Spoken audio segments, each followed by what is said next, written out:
한국인의 평균 수명이 1970년 61.9세에서 2019년 83.3세로 50년 만에 무려 21.4년이나 늘었다고 합니다. 이대로라면 100세 시대도 더 이상 과장된 얘기가 아니죠. 그래서 오늘도 여러분의 건강상담소 더 친절한 랭킹 의사소통이 찾아왔는데요. 매주 만나는 전문의들과 함께 미리미리 건강을 점검하는 습관을 들이시면 보다 걱정 없이 보다 안정적인 노후를 준비할 수 있지 않을까요? 이번 주는 어떤 질환들이 기다리고 있는지 오늘의 첫 번째 주제부터 만나보시죠. 야, 오늘 좋은 날인데 말이야. 오늘같이 좋은 날. 야, 2차 가자, 2차 가. 어디 가냐, 치사하게. 자, 봄이겠다. 좋은 날씨 핑계 삼아 음주 즐길 생각으로 신난 분들에게 드릴 말씀이 있습니다. 덮어놓고 마시다 보면 알코올 중독 못 면한다. 네, 알코올 중독을 솔직하게 고백한 스타들을 함께 보면서 경각심을 가져보시죠. 화면 스타트! 앳된 얼굴, 동그란 안경으로 익숙한 해리포터가 알코올 중독에 걸렸다는 사실 알고 계셨나요? 해리포터 역의 배우 다니엘 레드클리프. 해리포터를 찍을 당시 갑작스레 얻게 된 인기에 너무나 부담감이 느껴진 나머지 매일 만취할 정도로 술을 마셨다고 합니다.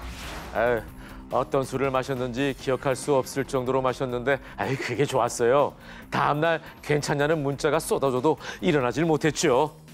자, 오죽하면 촬영할 때도 술이 깨질 않아 몇몇 씬에서는 동공이 흐릿한 모습이 그대로 담겼을 정도로 하는데요. 다행히도 지금은 주변의 도움으로 중독에서 벗어났다니 듣던 중 반가운 소리죠? 앞으로는 그러지 마요. 약속!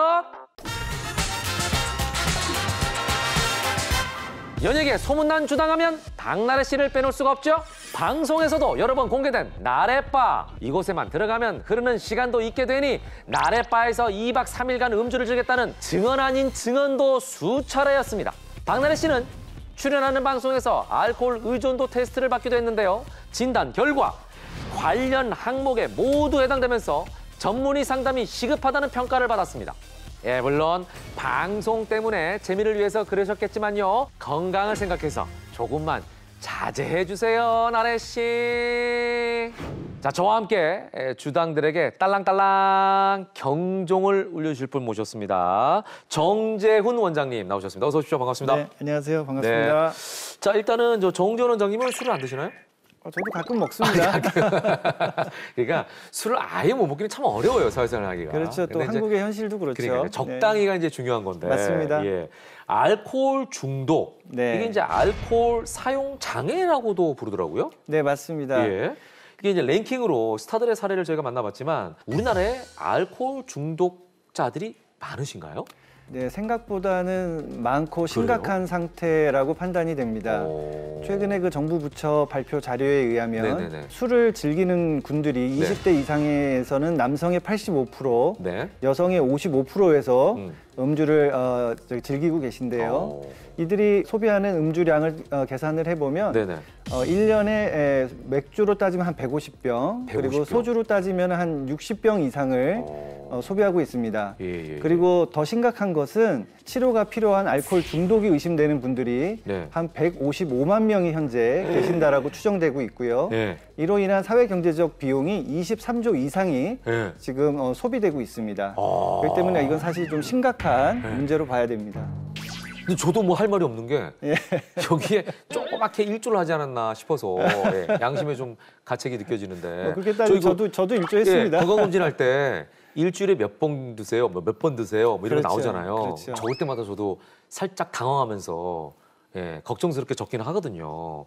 근데 이제 저 해리포터가 사실 그 귀엽던 10대에 알코올 중독에 빠진 줄은 몰랐어요. 심각하네요. 우리도 최근 젊은 층이 이렇게 빠르게 알코올 중독에 노출이 되고 있다면서요? 과거에는 그냥 주로 이제 회식 장소나 단체 회식이 많았잖아요. 근데 지금은 이제 젊은 세대들은 이제 혼술을 즐기게 되고 네. 술에 대한 거부감 자체도 예. 과거에 비해서는 훨씬 더 또 친근감을 가지고 있는 것 같습니다. 근데 저는 좀 헷갈리는 게 알코올 중독이라는 게 술을 많이 마시는 게 중독이에요? 자주 마시는 게 중독이에요? 단지 자주 마시고 많이 마신다고 무조건 중독으로 보는 것은 아니고요. 그건 아니에요? 여러 가지 요인이 작용을 하는데 네네. 사실 알코올 중독이 되었다라는 핵심은 네. 술이 있어야지만 편해지는 겁니다. 편해지는 걸 넘어서서 기분이 좋아집니다. 반대로 술이 없으면 불안하고. 불편해지고 그것이 더 심하면 금단 증상까지 발생해서 뭐 불면증이라든지 심한 불안이라든지 손이 네네. 떨린다든지 이런 것이 이제 심적으로나 신체적으로나 금단 증상으로 나타날 정도까지 되는 것이 알코올 중독을 진단하는 데 있어서 가장 중요한 증상이라고 볼 수 있습니다. 네. 자, 요즘 그 주부들 사이에서 이제 알코올 중독 환자가 좀 늘어난다라는 기사를 제가 본 적이 있는데 네. 알코올이 여자한테는 더 위험하지 않나요? 여성이 남성에 비해서 네. 알코올 분해 효소가 좀 적죠. 상대적으로 적기 때문에 똑같이 술에 노출됐을 때 여러 가지 간 손상이나 신체적 건강에 대한 손상은 훨씬 더 남성보다는 위험할 수 있습니다. 네네. 혹시 알코올 중독 가능성이 더 높은 특별한 위험군이 있나요? 안타깝지만 있습니다. 있어요? 우리가 똑같이 술을 마시고 자주 예. 마셔도 예. 어떤 사람은 알코올 중독이 가지 않고 예. 또 반면에 어떤 분들은 알코올 중독이 발생할 가능성이 훨씬 높아집니다. 대개는 유전적 요인, 심리적 요인, 환경적 요인을 복합적으로 작용한다고 되어 있는데 네네. 특히 가족력이 있으신 분들이 자꾸 예, 예. 습관적으로 음주를 자주 하시고 많이 하시게 되는 것은 그것은 조금 위험할 수 있다고 예. 생각을 하고 조심하셔야 됩니다. 예. 그리고 또 이 술 얘기하니까 궁금한 게 우리가 술 한 잔만 해도 얼굴이 벌개지는 사람들 있잖아요. 그럼 그렇죠. 넌 술이 약해서 그래. 예. 뭐 이런 얘기를 많이 하는데 예. 이런 분들 술을 마셔도 됩니까? 태생적으로 알코올 분해 효소 자체가 예. 거의 없거나 적으신 분들입니다. 그러니까 얼굴이 빨개지는 거죠. 그렇죠. 그러니까 이제 알코올이 해독이 안 되고 몸에 네. 그대로 독작용을 일으키기 때문에 네. 훨씬 더 몸에 해롭습니다. 그래서 이런 분들이 자꾸 술에 노출이 되면 똑같이 드시는 분들에 비해서 훨씬 더 이제 위험할 수 있습니다. 아, 그러네요. 근데 이런 분들이 있거든요. 야, 나는 처음에 벌개졌다가 그다음에 하얘지면 그다음부터 무한대야. 아마 이제 창백해지는 걸로 생각하셔야 될 것 같은데요. 그게 잘못된 거죠? 예, 그리고 이미 술에 어느 정도 취했기 때문에 무감각해지는 거죠. 예, 그러니까 본인이 술이 그 당시에는 세진다고 착각들 하시는데 심각한 경우네, 이거. 다음날 훨씬 힘드실 겁니다. 그러네요. 예. 자, 들으셨죠? 조심하시기 바랍니다. 자, 이어서 알코올 중독을 고백한 스타들 화면으로 만나보시죠.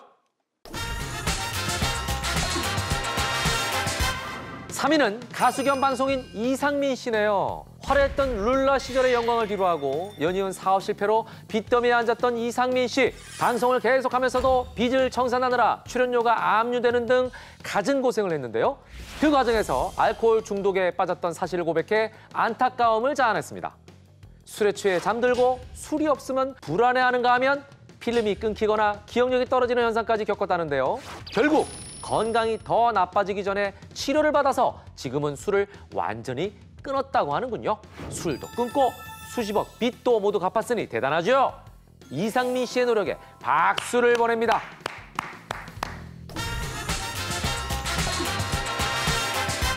안젤리나 졸리와 결혼하며 세기의 커플로 불렸던 브래드 피트.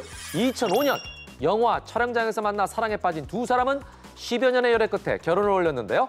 2년 만에 파경을 맞으며 다시 화제에 올랐습니다. 밝혀진 이유는 브래드 피트의 폭음이었죠. 졸리는 평소 그의 잦은 음주에 불만이 있었고 설상가상 피트가 술에 취한 상태로 아들에게 위협을 가하는 일까지 벌어지자 단칼에 이혼을 요구했던 겁니다. 다행히 아들을 학대했다는 혐의에선 벗어났지만 이혼까지 막을 수는 없었던 브래드 피트. 이후 더욱 심각한 알코올 중독에 빠지고 마는데요. 중독을 이겨내도록 도와준 건 알코올 중독자들의 모임에 참가하는 일이었다고요. 우리는 각자의 치부를 솔직하게 이야기했어요. 나 자신의 추화면을 드러내면서 저 역시도 자유로울 수 있었죠. 재활치료와 상담 덕분에 결국 금주에 성공했다는 브래드 피트. 천만다행입니다. 다시는 이런 모습 보여주지 않기로 해요. 자, 필름이 끊기는 블랙아웃 현상. 저도 경험이 있습니다. 아니 뭐, 그러니까, 블랙아웃은 저도 경험한 적이 예. 있습니다. 그리고 이제 이거 한번 겪으면 네. 그다음부터는 계속 연속적으로 나타난다. 뭐 이런 얘기들도 하더라고요. 근데 알코올 중독은 또 어떤 증상들이 나타납니까? 그러니까 이제 우리가 알코올 중독에 대해서 네. 정확하게 이해하실 필요가 있는데요. 예. 그건 일종의 이제 약간 습관성 음주라고 표현을 하고 또 가끔 많이 드시는 거는 이제 알코올 남용 정도로만 표현을 하는데 네네. 그 다음 단계로 심각해지는 게 알코올 중독이거든요. 알코올 중독까지 오시는 분들이 네. 음주하시는 이유는 네. 그냥 단지 취하기 위해서 드시는 게 아니고요. 상당히 기분이 좋아집니다. 그러니까 술을 마시면 자신감이 완전히 업이 되고요. 내가 뭐든지 할 수 있을 것 같고 정말 심하면 환각까지도 오게 되는데요. 예. 그래서 저희가 이제 임상에서 많이 보는 알코올 중독 환자분들의 패턴이 물론 처음부터 그렇게 되지는 않지만 네네. 중독이 점점 심해질수록 그런 패턴으로 가게 되죠. 예. 자, 그러면 여러 증상들이 있는데 이 중에 가장 위험하게 생각해야 할 증상은 뭐예요? 다 위험하겠지만 물론. 술을 안 마셨을 때 네. 상당히 자신감이 떨어지고 불쾌해지고 불안해지는 어떤 심적인 금단 증상, 그리고 내 손이 떨리고 소화가 안 되고 혈압이 막 올라가고 머리가 아프고 이런 신체적인 금단 증상이 있는지, 그리고 술을 끊어야지 하는데도 도저히 끊을 수 없는 그런 갈망감 때문에 조절이 안 되는 부분이 있는지, 이런 것들이 되게 중요한 사인입니다. 그 알코올 중독이 이제 더 문제가 되는 게 우울증이나 충동적인 기질을 이제 부추긴다는 건데 그렇죠. 보통 이러잖아요. 취중 진담이라고 맞습니다. 본성이 드러나. 그리고 이게 폭력성까지 드러나는 것도 그럼 맞는 거예요, 이게? 그럴 수 있습니다. 그것이 그 사람의 성향일 수도 있지만 예. 그 당시의 어떤 감정 상태, 그거를 이제 참고 있다가 네. 알코올에 의해서 이제 해체가 되면서 폭발할 수가 있는 것이죠. 브래드 피트가 이제 그 폭력성이 지금 나왔다는 그렇죠. 거 아니에요? 보통 우울하면 네. 술 한 잔 네. 이렇게 하잖아요. 네. 근데 사실 알코올이라는 화학 물질은 예. 항우울제가 아니고요, 우울제입니다. 그러니까 우리가 술 마시면 우울한 걸 못 느끼잖아요. 그렇죠. 그거는 알코올 자체가 우울감을 해소시켜 주는 게 아니고요, 예. 우울감을 못 느끼게 마취시키는 겁니다. 잊게 해주는 거네요. 그렇죠. 순간 순간적으로. 그냥 마취밖에 예. 못 시켜줍니다. 근데 술 깨고 나면 우울제이기 때문에 더 우울해지죠. 그리고 또 이제 눈에 뵈는 게 없어진다고 하잖아요. 네, 맞아요. 뇌 앞쪽에 있는 전두엽에서 우리가 항상 이성적으로 감정이나 행동을 조절하게끔 이성 네, 네, 능력을 제공하는데 네. 이 알코올이 이 전두엽을 마비시킵니다. 그렇기 때문에 마음속에 남아있던 주로 감정이 내 뇌를 지배하게 되고 그것이 기분 좋게 낄낄거릴 수도 있지만 이제 감정 폭력성이 드러날 수도 있는 네. 거죠. 네. 근데 이제 우리나라 분들이 네. 사실 음주 문화가 다른 민족보다 탁월하잖아요. 그렇죠. 그죠? 네. 회식도 자주 하고 뭐 이제 그런 문화가 있는데 그러다 보니까 술 한 잔쯤은 건강에 좋잖아. 뭐 이런 생각 때문에 네. 담금주는 약술이야. 이런 네. 생각들도 하시거든요. 그러니까 이제 몸에 좋은 성분과 술을 네. 섞은 거죠. 네. 몸에 좋은 성분 자체는 몸에 좋을 수 있지만 술로 생각하셔야 됩니다. 아, 그렇구나. 단칼에 그냥 잘라서 얘기하시네요. 네, 예. 그렇습니다. 자, 근데 이런 경우 있지 않습니까? 적정 음주량이라는 게 혹시 있나요? 이제 개인별로 좀 다른데요. 네. 적정 음주량이라는 건 결국은 내가 블랙아웃이 자꾸 온다든지 네네네. 이런 정도 되면 적정 음주량은 벗어난 거고요. 네. 그리고 양은 이제 본인이 느끼시거든요. 그래서 다음 날에 얼마나 내가 힘든지 네네. 영향을 주는지 이런 걸 봐서 개별적으로 판단하셔야 되지만 공통적으로 중요한 건 양도 양이지만 술을 한번 드시면 우리 몸, 특히 간에서 술을 해독하고 네. 뭐 회복하기 위한 시간이 필요한데요. 네네. 그래서 보통 음주가 일어나면 한 3일 정도는 네네. 우리 몸에 시간을 주시는 것이 좋습니다. 예, 3일. 네. 자, 이어서 알코올 중독을 고백한 스타들 1위를 공개합니다. 1위는 미국의 배우이자 영화감독 벤 애플렉입니다. 아마겟돈, 진주만 등에 출연하며 잘생긴 청춘 스타로 이름을 날렸던 벤 애플렉. 어디 얼굴만 잘생겼나요? 1997년엔 굿윌 헌팅으로 아카데미 각본상을, 2013년엔 아르고로 아카데미 작품상을 수상하는 등 연출에도 탁월한 능력을 보여줬는데요. 이런 그에게도 문제가 있었으니 바로 알코올 중독. 벤 애플렉은 2001년에 처음으로 알코올 중독 치료를 받았는데요. 이후 잠잠하다 했더니 한참 잃은 2017년 다시 알코올 중독에 빠지게 됩니다. 다행히도 치료는 잘 이루어졌고 당시 그는 모든 치료를 완전히 끝냈다고 밝혔죠. 하지만 2018년 또다시 들려온 벤 애플렉의 알코올 중독 치료 시설 입소 소식. 한동안 안정적인 모습을 보여준 그였기에 팬들은 충격을 받을 수밖에 없었는데요. 40일간의 치료를 받고 나온 그는 알코올 중독과 싸우는 자신의 모습이 같은 고통을 겪고 있는 사람들에게 좋은 선례가 됐으면 좋겠다고 말했습니다. 그러기 위해선 또 한 번의 재발은 없어야겠죠? 힘내요, 벤 애플렉. 앞으로도 열심히 이겨내 보자고요. 벤 애플렉의 이야기까지 우리가 만나봤습니다. 긍정적인 건 그래도 꾸준히 치료를 받으려는 의지가 있었고 또 그래서 이겨냈다는 겁니다. 예. 알코올 중독 치료는 보통 어떻게 이루어집니까? 저희가 이제 되게 편견이 아니 뭐 저 사람 알코올 문제 심했는데 병원 네. 갔다 나와도 또 먹더라. 네네. 이런 어떤 편견들이 많으신데요. 그것은 충분히 치료가 되기 전에 네. 조기 퇴원을 해서 그렇습니다. 아. 실제로 통계를 보면 네. 조기 퇴원했을 때 재발률은 거의 예. 90%에 육박하고 예. 반대로 충분히 치료가 잘 돼서 퇴원을 하면 재발률이 10%대로 떨어집니다. 그렇군요. 네. 근데 지금 말씀하신 대로 이제 재발을 얘기하셨는데 네. 베네플렉도 그렇고 재발이잖아요. 치료를 받는데도 재발이라는 거는 지금 조기에 그러니까 이제 나왔기 때문이라고 그런 하는 경우, 원인밖에 없나요? 그런 경우도 있고 네. 충분히 치료가 받은 반대로 충분히 치료가 받은 분 중에서도 네네네. 재발하는 경우가 있습니다. 예, 예. 그때 제일 위험한 생각은 뭐냐면 아유 내가 1년 단주했는데 요거 한 잔 먹고 내가 설마 조절 못할까? 그러니까 조절 음주에 대한 환상이 생기거든요. 한 잔쯤이야. 예. 근데 실제로 초반에는 조금 조절이 되는 그런 것처럼 느껴집니다. 네네네. 하지만 결국은 재발로 가거든요. 아. 그렇기 때문에 이 알코올 치료에 있어서 가장 중요한 것은 네네네네. 완전한 단주를 해야 됩니다. 아. 조절 음주를 중도까지 가신 분들이 조절 음주가 되느냐? 그건 수많은 되는. 임상 연구를 통해서 불가능하다고 증명이 됐습니다. 착각이네요. 그렇습니다. 네. 근데 이제 진단을 받아보는 게 중요할 것 같아요. 네. 내가 알코올 중독인지 아닌지. 네. 근데 좀 창피하잖아요. 병원 그렇죠. 찾아가가지고 제가 알코올 중독인지 아닌지 왔습니다. 이 말하기도 좀 그렇고. 그렇죠. 이런 경우에 좀 덜 부담스러운 방법 있을까요? 아, 네, 있습니다. 네. 국가가 여기에 상당히 많은 투자를 해왔고요. 네.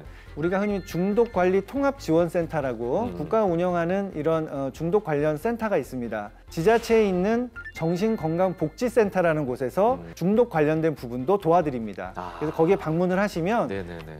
기록에도 안 남고요. 오, 그래요? 그리고 검사도 무료로 해드리고요. 아.